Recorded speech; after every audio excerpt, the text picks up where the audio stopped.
Voilà, bienvenue à tous et à toutes. On est dans la joie. Pourquoi on est dans la joie? Parce que le Seigneur est au milieu de nous, il est vivant. Quand 2 ou 3 sont rassemblés en son nom, il dit « Je suis au milieu de vous ». Et il nous dit aussi « Je suis avec vous tous les jours jusqu'à la fin du monde ». Et comment il est avec nous? Par son esprit, c'est l'esprit de résurrection, c'est le Saint-Esprit qui a ressuscité Jésus d'entre les morts. Et cette journée, cette Pâques, et vraiment, on veut la fêter. On veut fêter vraiment la vie de Dieu à l'intérieur de nous, dans le corps de Christ. Et on veut fêter vraiment cette joie de la résurrection.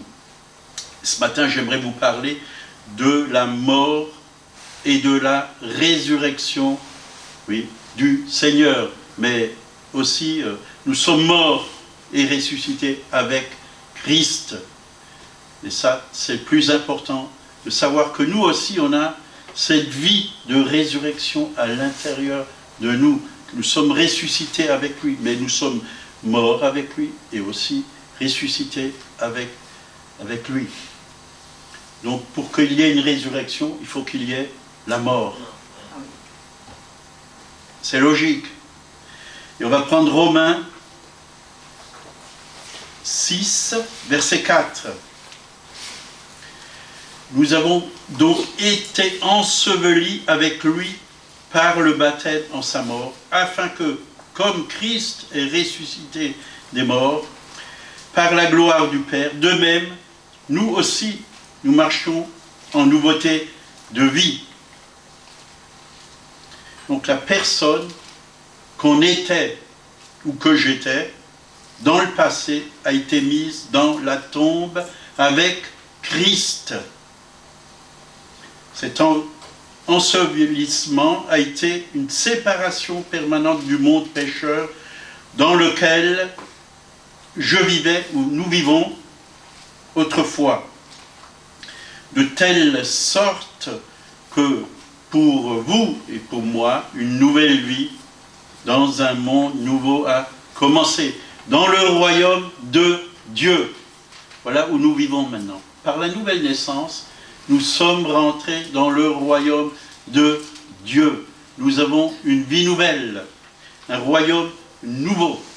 Oui, on était dans le royaume des ténèbres, mais aujourd'hui, parce qu'on a accepté le Christ ressuscité dans notre vie, on est dans un royaume nouveau. Et le royaume de Dieu ne consiste pas au manger ou au boire, mais c'est la paix, la joie, la justice, par le Saint-Esprit. C'est une autre atmosphère, voyez, l'atmosphère du ciel. C'est une bonne atmosphère. Et c'est ce que nous devons répandre autour de nous, parce que cette atmosphère du ciel, elle est dans notre cœur. Et on peut répandre cette atmosphère du ciel autour de nous par le Saint-Esprit. Les gens ont besoin de joie, et on peut manifester la joie qu'on a dans le Saint-Esprit. Les gens ont besoin d'amour, on peut manifester l'amour qu'il y a dans le Saint-Esprit. On peut manifester la paix qu'il y a dans le Saint-Esprit. Et beaucoup de choses. Le fruit du Saint-Esprit, on peut le manifester autour de nous. Et les gens en ont besoin aujourd'hui. Parce qu'ils ont besoin de réaliser qu'il y a un autre monde qui existe. Pas que ce monde où on vit sur terre, mais il y a un monde spirituel où il y a le Christ vivant, où il y a le Père, où il y a tous ceux qui sont en Christ aussi, où il y a les anges de Dieu. Et c'est vrai que dans ce monde, c'est un royaume où il y a les ténèbres, où il y a la méchanceté, où il y a la haine, où il y a l'impureté, il y a toutes les mauvaises choses. Mais le royaume de Dieu, c'est un royaume où il y a la vraie vie, la vraie paix, la vraie joie, le vrai bonheur. On ne peut pas faire semblant dans ce royaume. Tout ce qui existe dans ce royaume est vrai. C'est du oui et de l'amen. Donc, j'étais enseveli avec Christ. Quand Christ a été enseveli, ben nous avons été ensevelis avec lui. Le baptême d'eau est un signe et une confirmation que je suis mort avec Christ et que j'ai été placé en sa mort.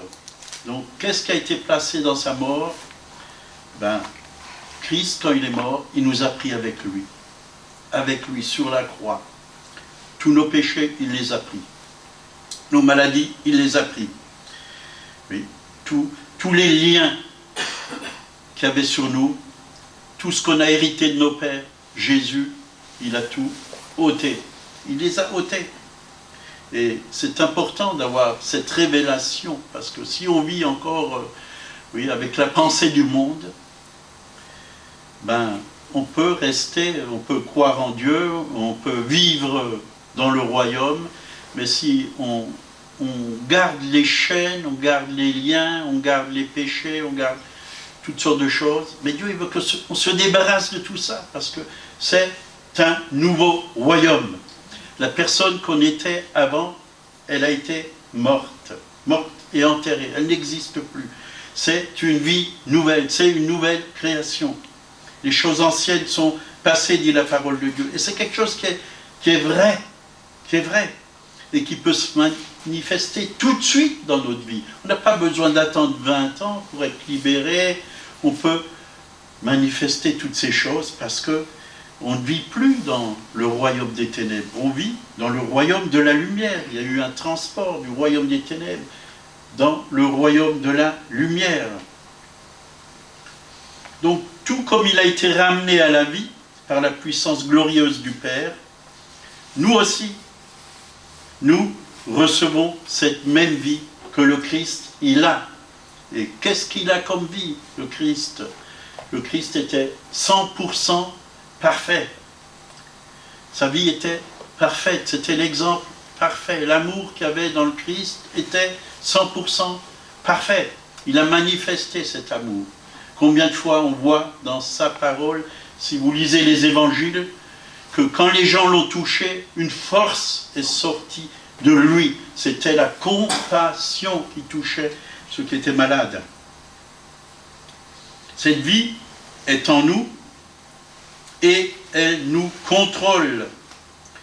C'est pas la vie du monde qui doit nous contrôler, mais c'est la vie de Christ, c'est la vie du Saint-Esprit qui doit nous contrôler. Donc nous devons vivre et agir dans cette nouvelle sphère de vie. La vie de résurrection, elle est en vous, elle est en moi. C'est une puissance extraordinaire.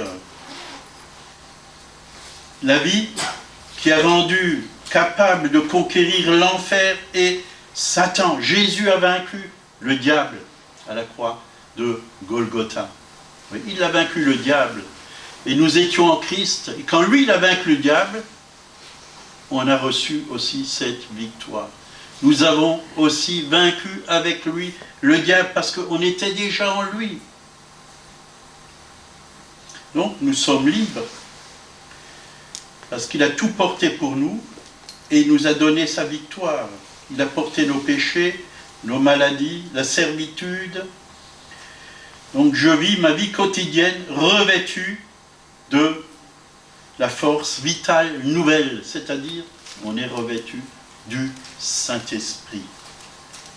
Et ces derniers temps, je pense beaucoup à cela, que vraiment, je dis au Seigneur, entoure-moi, Seigneur, d'une muraille de feu, et pas n'importe quel feu, hein, c'est pas le couvre-feu, c'est le feu du Saint-Esprit. Et voyez, quand vous êtes revêtu, entouré d'une muraille de feu, quand l'ennemi vient et qu'il veut mettre sa main sur vous, aïe, ça fait mal, celui-là je ne le touche pas, ça brûle. Vous voyez, comme je disais dans mes lives, les mouches ne mettent pas, oui, ils ne viennent pas se poser sur un four qui est chaud, qui est allumé, où il y a le feu. Soyons des hommes et des femmes pleins de feu. Et le diable, il ne pourra pas poser sa main sur vous. Le Dieu des mouches, hein, comme parle la parole de Dieu, hein, le Dieu des mouches. Belzébuth, ça veut dire le Dieu des mouches. Il n'a aucun pouvoir sur nous, il va se brûler les pattes.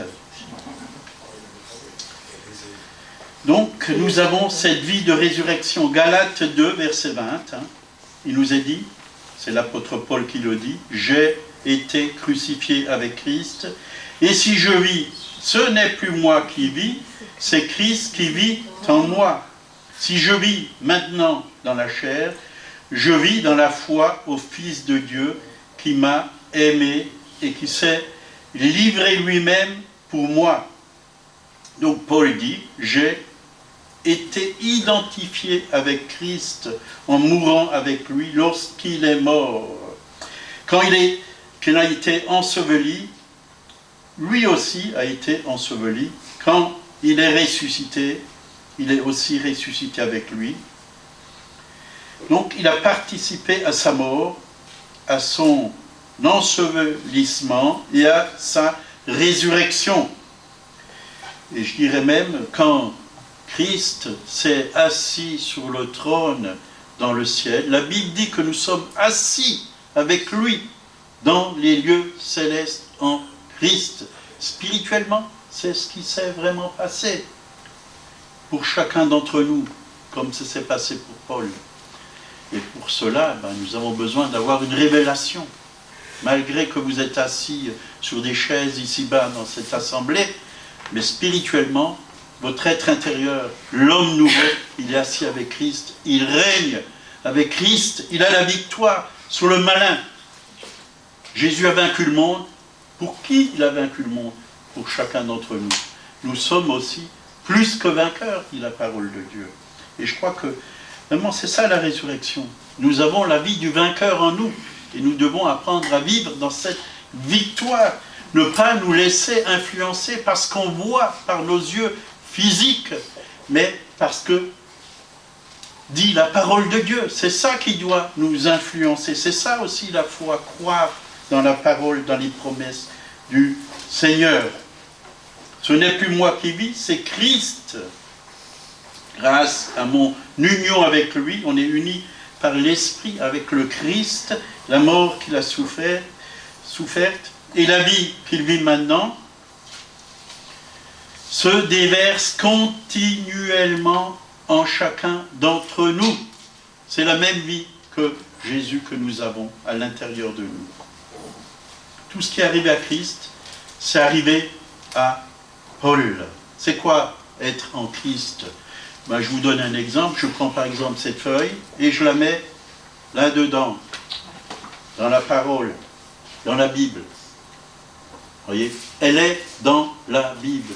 Nous sommes comme cette feuille. Nous sommes, par exemple, la Bible c'est Christ. Nous sommes dans sa parole. Nous sommes en lui. En lui. Et partout où cette Bible va, la feuille, c'est-à-dire nous allons avec lui. Si on prend l'avion, la Bible prend l'avion, la feuille est toujours dedans, nous prenons l'avion avec lui. Et c'est ainsi de suite, vous voyez. Dieu nous emmène partout, partout où lui, il nous montre le chemin, partout où lui va. Nous sommes en lui, en Christ, dans sa parole, dans ses commandements, dans son enseignement. Tout ce qui est arrivé à Christ, c'est arrivé à Paul, et ça nous arrive aussi à nous. Nous partageons sa mort, sa résurrection, nous sommes devenus une partie de lui, nous sommes ses membres, nous sommes participants à sa nouvelle vie de résurrection, ayant été ressuscités avec lui. Colossiens 2, verset 13, « Vous qui étiez morts par vos offenses et par l'incirconcision de votre chair, il vous a rendus à la vie avec lui, en vous faisant grâce de toutes vos offenses. » Donc sa vie est pleinement dans notre esprit. Pleinement, pleinement. Parce que la Bible dit que nous avons tout pleinement en Christ. Tout ce que Christ a, il l'a mis en nous. Nous avons la même capacité, la même puissance, la même force, le même amour, la même sagesse. Tout ce que Dieu a, il l'a donné à Christ, et Christ nous l'a donné. Et nous devons le donner au monde, à ceux qui sont autour de nous. Vous voyez, ça doit toujours aller plus loin. C'est ça l'évangile. C'est apporter la bonne nouvelle partout sur toute la surface de la terre. L'évangile, c'est la vie du Christ ressuscité en nous, vie de gloire, de victoire, de sainteté, de justice et de foi. Quand vous lisez les Actes des Apôtres, ils étaient les témoins de la résurrection de Jésus. Résurrection de Jésus. Ils apportaient un Dieu vivant, un Dieu puissant, un Dieu qui faisait des miracles, un Dieu qui guérissait encore. Ce n'était pas une idole, mais Jésus est vraiment, réellement ressuscité. 1 Jean 4, versets 16 à 19. Et nous avons connu l'amour que Dieu a pour nous, et nous y avons cru. Dieu est amour. Celui qui demeure dans l'amour demeure en Dieu, et Dieu demeure en lui. Tel il est, tel nous sommes aussi dans ce monde. Oui, en ce moment, je donne toujours ces versets, c'est toujours les mêmes, mais c'est bon de s'en rappeler, parce que l'homme, il oublie vite. Les dames oublient vite, les hommes oublient vite. On oublie vite la parole de Dieu, parce que nous fonctionnons avec ce qu'on voit, avec nos yeux physiques, avec ce qu'on entend, avec nos oreilles physiques. On a besoin de se rappeler. L'apôtre Paul a dit, je le répète, réjouissez-vous toujours dans le Seigneur. Je le répète, réjouissez-vous toujours dans le Seigneur. Il devait répéter toujours ces choses parce que les gens se laissaient vite abattre, parce qu'ils pensaient avec leur pensée humaine, ce qu'ils voyaient avec leurs yeux naturels, avec ce qu'ils entendaient. Mais nous devons écouter le Saint-Esprit, la parole de Dieu. C'est ça la bonne nouvelle. Écoutez ce qui vient vraiment du cœur du Père. Donc, on va continuer. Donc, Dieu est amour. Celui qui demeure dans l'amour demeure en Dieu, et Dieu demeure en lui. Tel il est, tel nous sommes aussi dans ce monde. C'est en cela que l'amour est parfait en nous, afin que nous ayons de l'assurance le jour du jugement. La crainte n'est pas dans l'amour, mais l'amour parfait bannit la crainte, car la crainte suppose un châtiment, et celui qui craint n'est pas parfait dans l'amour. Pour nous, nous l'aimons parce qu'il nous a aimés le premier. Donc, là, la Bible dit, tel il est, tel nous sommes. Donc, spirituellement, à l'intérieur de nous, nous sommes comme Christ. Quand le Père vous regarde, qu'est-ce qu'il voit? Qu'est-ce qu'il voit? Il voit l'œuvre accomplie de Christ à la croix. Il voit que le Christ a payé pour nous quand le Père nous regarde. Il voit que le sang de Jésus nous a lavés, nous a purifiés, justifiés. Il voit qu'il y a l'amour, il voit qu'il y a la paix en nous, il voit qu'il y a la sainteté de Dieu en nous. Il voit la vie de Jésus en nous, puisque nous avons accepté Jésus, le Christ, à l'intérieur de nous. Voilà ce que voit le Père. Il ne voit pas le péché, il ne voit pas toutes les mauvaises choses que nous avons commises. On n'a plus à nous culpabiliser pour quoi que ce soit. Nous avons été rachetés, esprit, âme et corps. Nous lui appartenons. Quand le Seigneur nous a pris, il nous a pris à la croix avec lui pour nous racheter à 100%. À 100%. Et pour nous restaurer à 100%. C'est pour ça qu'il a versé son sang. C'est peut-être un jeu de mots, mais c'est vrai. À 100%. Donc tel il est, tel nous sommes. Tel nous sommes. Et c'est très important que cette pensée, que le Saint-Esprit mette en nous cette vision de qui nous sommes en lui, de notre réelle identité. Nous marchons trop encore avec notre identité terrestre. Mais Dieu veut qu'on marche avec la nouvelle identité que nous avons reçue Oui, en Jésus-Christ. Et ça, c'est une merveilleuse identité. Vous voyez, quand la Bible dit que nous sommes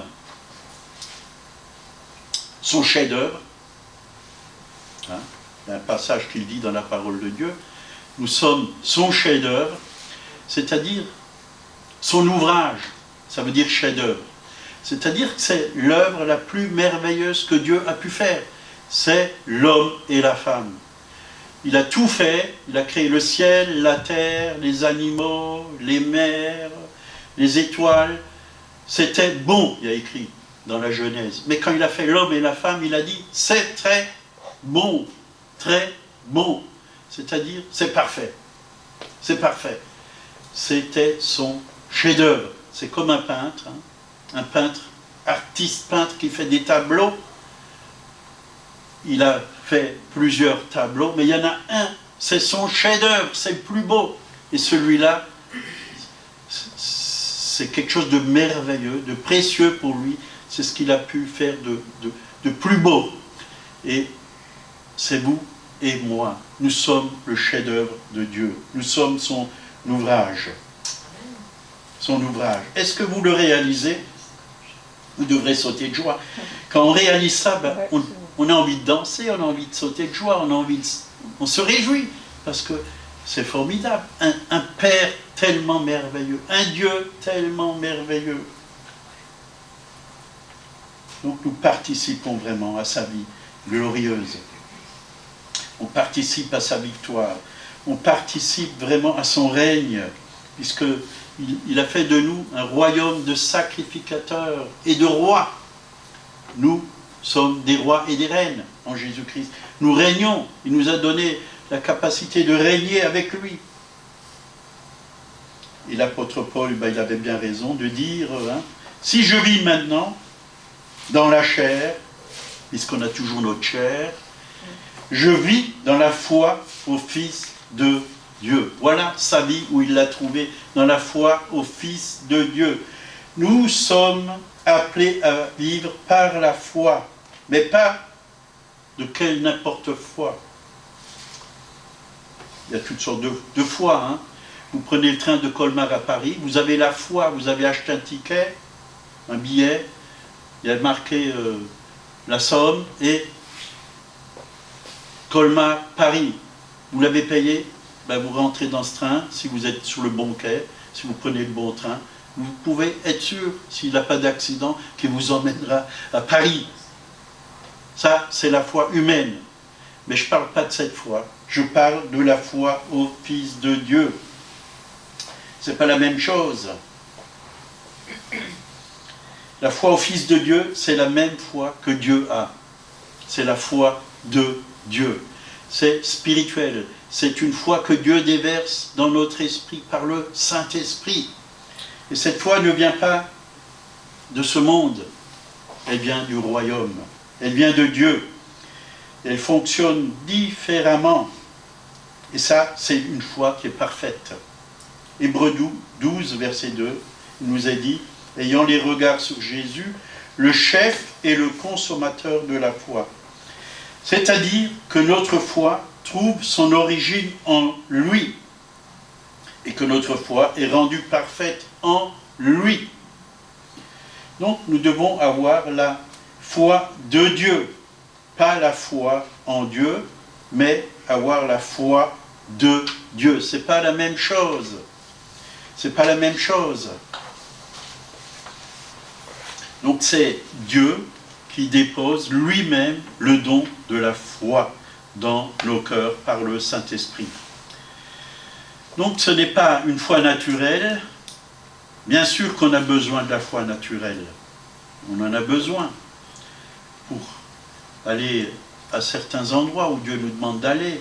Quand on s'assied sur une chaise, nous devons croire que la chaise est solide, qu'elle ne va pas craquer, et ainsi de suite.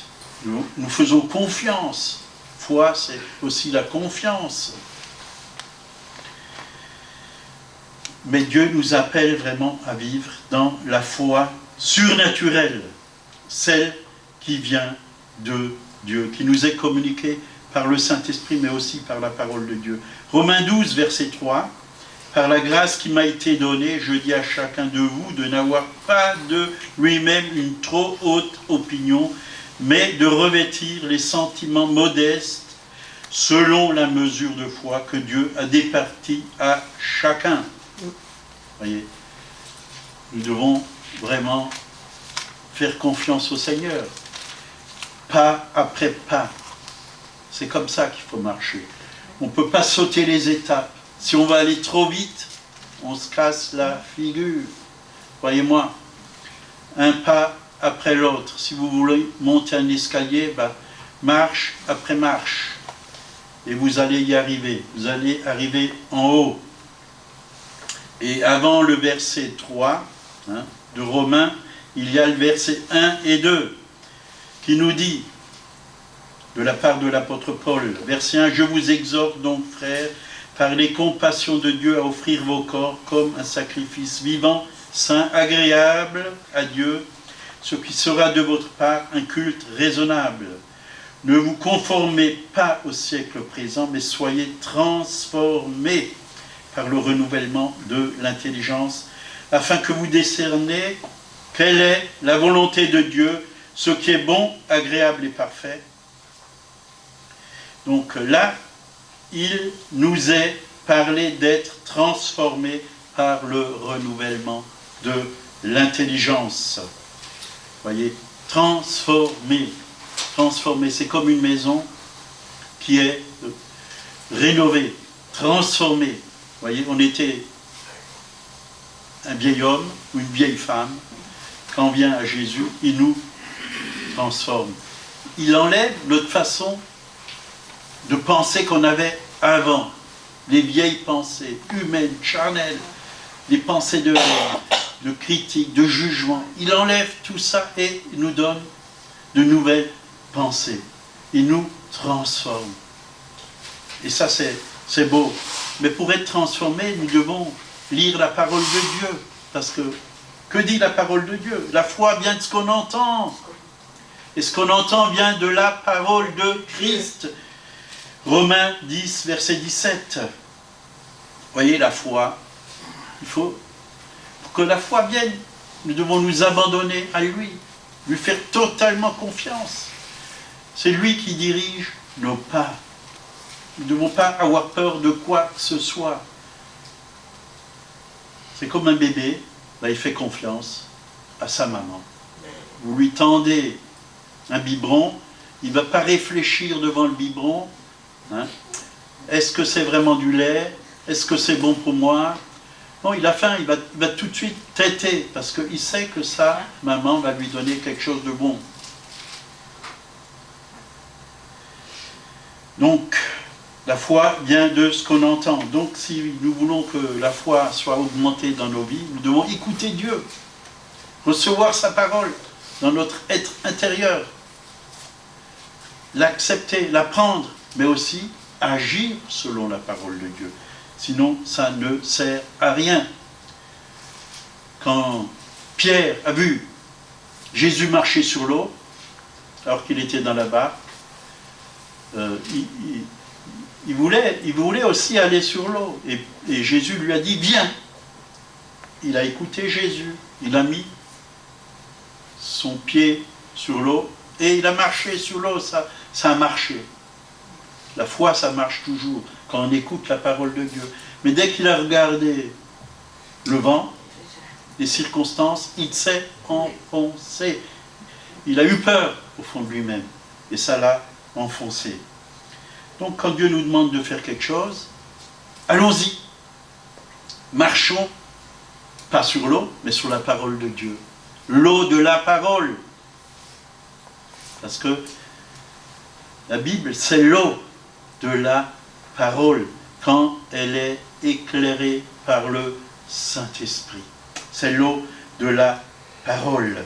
Nous pouvons nous laver dans l'eau de la parole. Nous pouvons boire l'eau de la parole. Ça va nous désaltérer. On a besoin de la parole de Dieu. Et j'ai déjà vu des gens qui sont venus même dans notre assemblée et qui m'ont dit, oh on n'a plus besoin de ça aujourd'hui. avec Monique, on avait rencontré 2 dames, et ils ont dit, on n'a plus besoin de fondements bibliques et toutes ces choses. C'est dépassé, maintenant on vit dans le prophétique. Je dis, ah bon? Pourtant la Bible elle est claire, on a besoin de ça, quoi. Puis ils ont commencé à prophétiser sur nous, toutes sortes de choses. Puis elle m'a dit, il y en a une qui m'a dit, si jamais je dis des choses qui ne sont pas à la gloire de Dieu, n'ayez pas peur de me reprendre. Puis un dimanche matin, ils ont commencé à prophétiser. C'était que des fleurs qui me lançaient, des belles fleurs, et des belles fleurs, de belles paroles. Et puis à la fin du culte, je leur ai dit, écoutez, ça c'est que des fleurs. C'est que pour que moi je vous aime plus et que je vous accepte. Mais chez moi ça ne marche pas ça. Je dis, moi je crois ce qu'il y a là-dedans, dans la parole. Et j'ai dit, la prophétie que tu as donnée ne vient pas du Saint-Esprit, quoi. Et c'était chaque fois des fleurs, comme ça, tous les dimanches. C'était au début, quand on avait commencé l'église, quoi. Puis, quand je leur ai dit ça, ils ont disparu. Je ne les ai plus jamais revus. Voyez. Alors, marchons avec la parole de Dieu. Et la parole de Dieu, elle ne nous dit pas que des choses flatteuses. Hein? Elle nous remet aussi sur le bon chemin quand on déraille. Hein? On a besoin. Dieu est amour, mais Dieu châtie aussi celui qu'il aime. C'est-à-dire qu'il nous reprend, il nous montre nos erreurs avec amour, puisque c'est un Père, et il nous remet sur le bon chemin. Et nous devons accepter d'être corrigés par Dieu.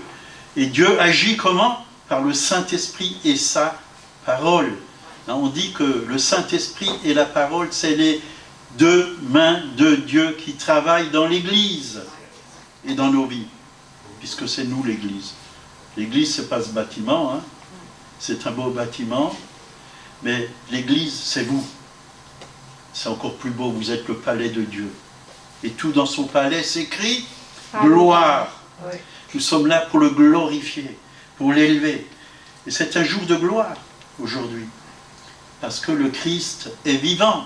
Il est vivant en nous, mais il est vivant au milieu de nous. Donc tu peux être croyant, chrétien, disciple. Si tu n'écoutes pas et n'entends pas la parole de Christ, il n'y a pas de foi en toi. Oui, il y a une condition à la foi de Dieu, entendre sa parole. Dieu met en chacun d'entre nous de la foi, mais il la met si nous lisons la parole de Dieu. Parce qu'on peut tout perdre en fin de compte. On peut tout perdre si on ne lit plus la parole de Dieu, si on ne regarde plus à lui, on peut tout perdre. Alors, si tu lis sa parole, si tu crois, si tu la mets en pratique, tu auras une mesure de foi. Ton intelligence sera renouvelée. Tu vas avoir la pensée de Christ.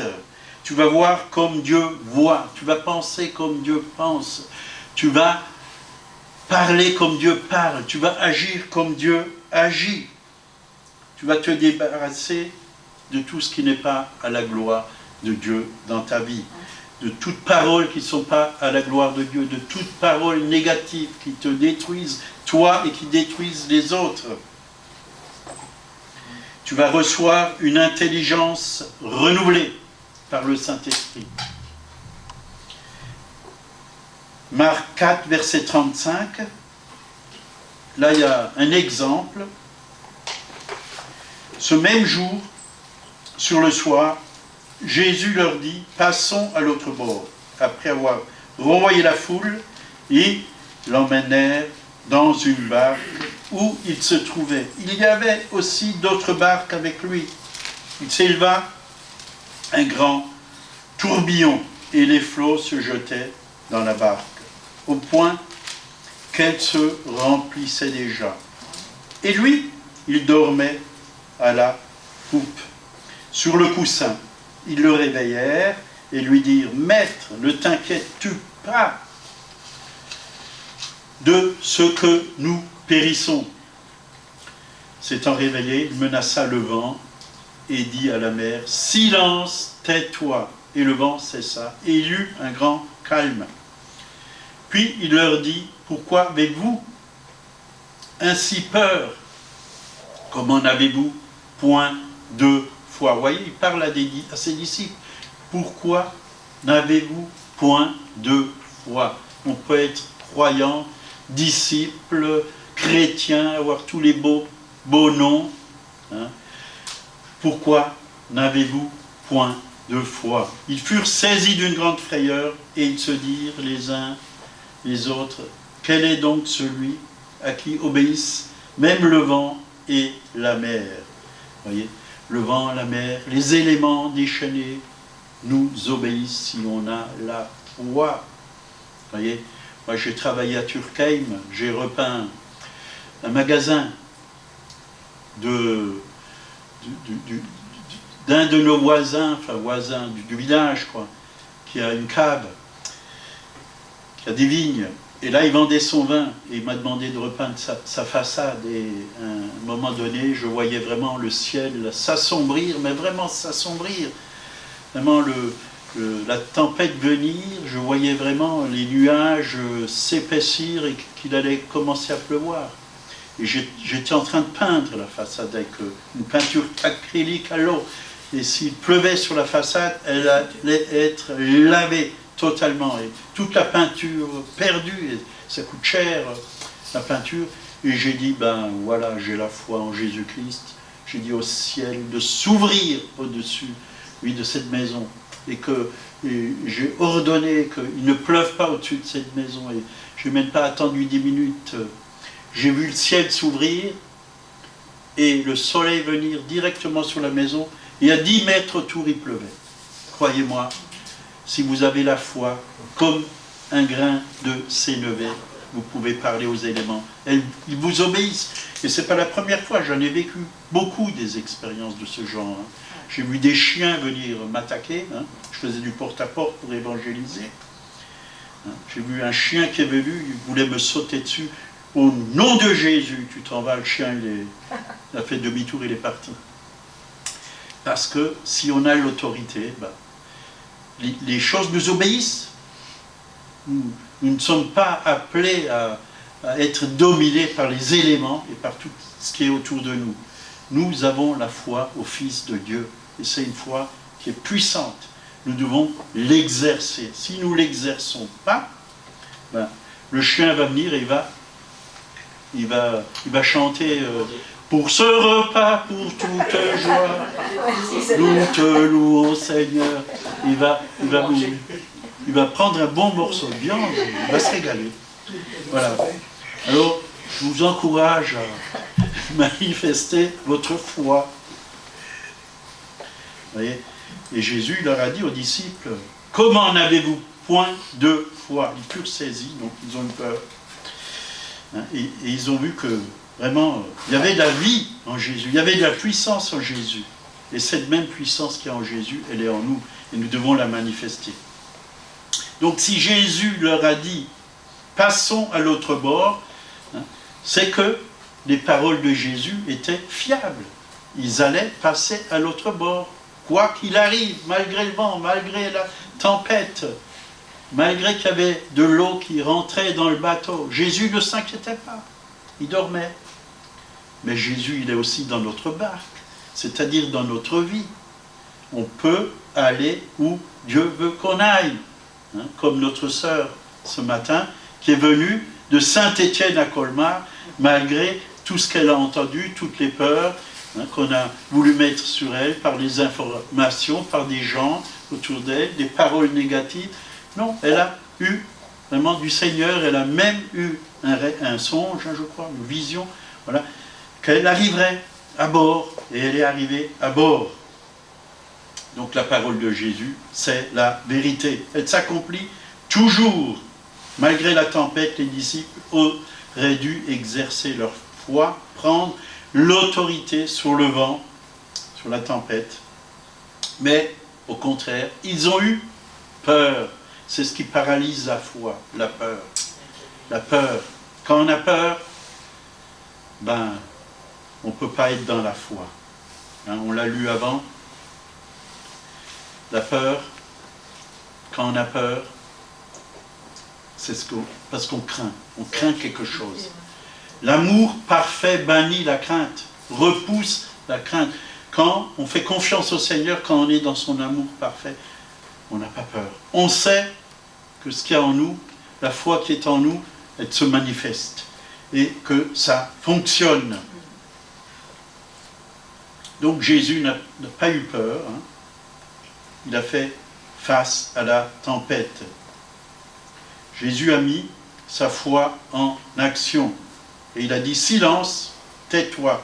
Et le vent cessa et il eut un grand calme. Quand il y a des tempêtes dans votre vie, ne paniquez pas. Parlez à la tempête. Ça peut être toutes sortes de tempêtes, ça peut être dans votre couple. Hein, il y a quelque chose qui ne va pas, ben, commencez à prier. Et prenez autorité.